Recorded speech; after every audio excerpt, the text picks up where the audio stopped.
आज की कहानी मित्रता की परिभाषा। एक बेटे के अनेक मित्र थे, जिसका उसे बहुत घमंड था। पिता का एक ही मित्र था, लेकिन था सच्चा।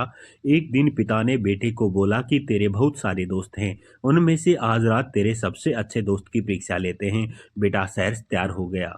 रात को 2 बजे दोनों बेटे के सबसे घनिष्ठ मित्र के घर पहुंचे। बेटे ने दरवाजा खटखटाया, दरवाजा नहीं खुला।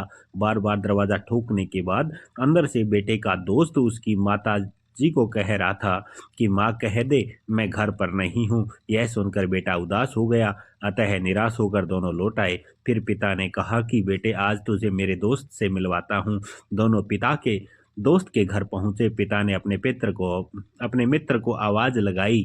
उधर से जवाब आया कि ठहरना मित्र, 2 मिनट में दरवाजा खोलता हूँ। जब दरवाजा खुला तो पिता के दोस्त के एक हाथ में रुपए की थैली और दूसरे हाथ में तलवार थी।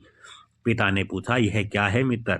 तब मित्र बोला, अगर मेरे मित्र ने 2 बजे रात्रि को मेरा दरवाजा खटखटाया है तो जरूर वह मुसीबत में होगा। और अक्सर मुसीबत 2 प्रकार की होती है, या तो रुपए पैसे की, या फिर किसी से विवाद हो गया हो। अगर तुम्हें रुपए की आवश्यकता हो तो ये रुपए की थैली ले जाओ, और किसी से झगड़ा हो गया हो तो ये तलवार लेकर मैं तुम्हारे साथ चलता हूँ। तब पिता की आंखें भर आई और उन्होंने अपने मित्र से कहा कि मित्र, मुझे किसी चीज की जरूरत नहीं है, मैं तो बस मेरे बेटे को मित्रता की परिभाषा समझा रहा था।